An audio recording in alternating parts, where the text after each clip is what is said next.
Hello, Gator fans. We're going to take an in depth look this evening into Buster Faulkner's offensive scheme.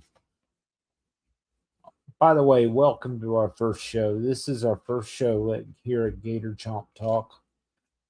I hope you'll make us a stop on your daily podcast views. It would be wonderful if you would check us out. Anyway, Buster Faulkner is a well respected football coach for his innovative offensive schemes, particularly in the collegiate ranks.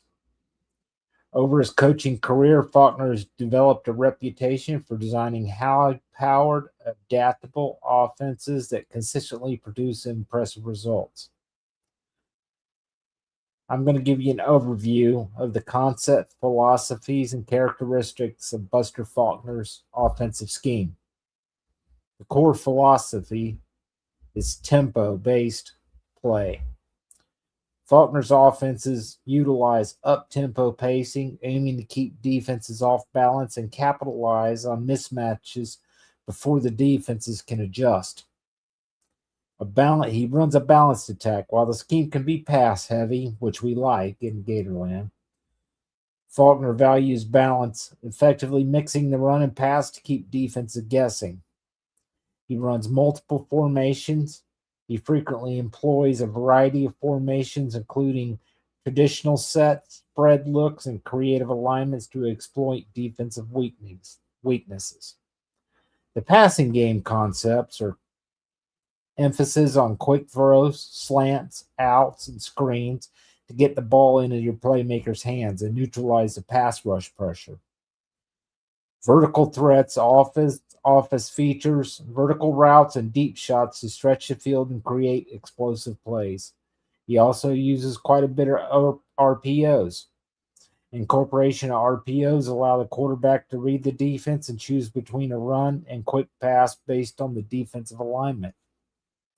Utilization of tight ends and backs. Tight ends and running backs are frequently involved in the passing game, running routes from multiple alignments to create mismatches.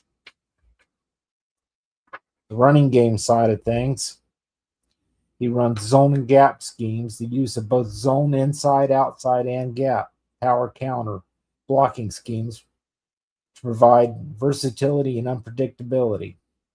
Motion and misdirection, pre-snap motion and misdirection plays are utilized to confuse defenses and open the running lanes.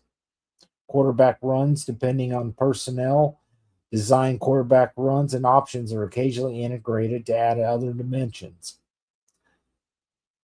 One of his hallmarks is game planning and adaptability. His offenses are tailored to fit the strengths of the players, whether that means emphasizing the passing game with a strong quarterback receiver duo or leaning on the running game with a talented backfield. Weekly game plans often feature new wrinkles and adjustments based on the upcoming opponent's defensive tendencies. Buster Faulkner's offensive schemes are characterized by their high tempo, balance, creativity, and adaptability. His ability to blend traditional concepts with modern innovations has made his offenses both effective and difficult to defend. Coaches and analysts alike study his schemes for inspiration in designing dynamic, high-scoring attacks. So, in short, the conclusion is he's a damn good offensive coordinator, and I'm glad we got him. We could have ended up with anyone else. Cade Bell, I like, but I hate to admit it, he passes the ball too much. He don't run the ball, which really is not too good for us right now. I don't think we have a quarterback to run that offense fully all the time. I think we've got the quarterback in place to do the quick outs and the slants, but I'm not sure about running the deep passes. I know he throws a good deep ball, but I don't know. He just hadn't played well last year. I'm not sure what's going to happen with DJ Lagway.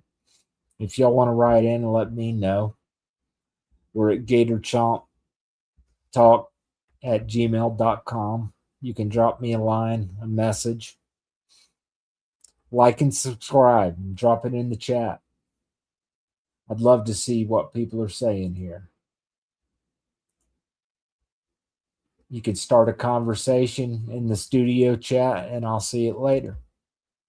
Hopefully, I'll see y'all again and we'll start filling this room up and we can have some lively conversations between you, the fans, and me, the amateur host, we'll call myself. I'm a Gator fan.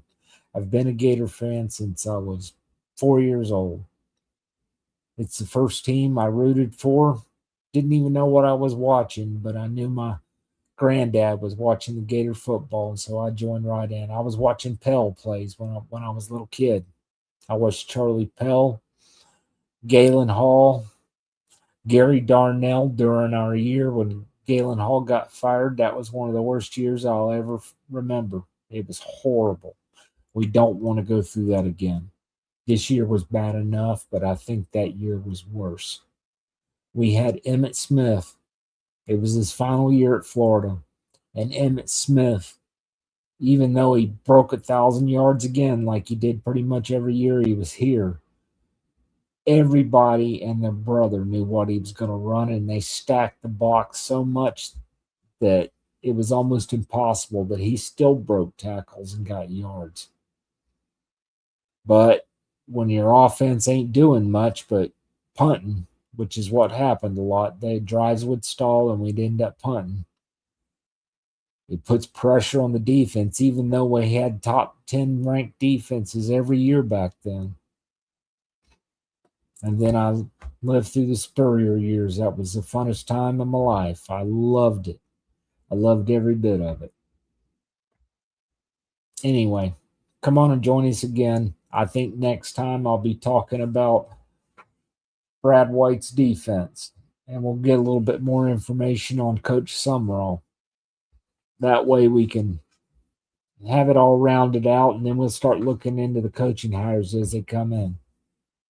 Anyway, y'all have a good night. It was good seeing you.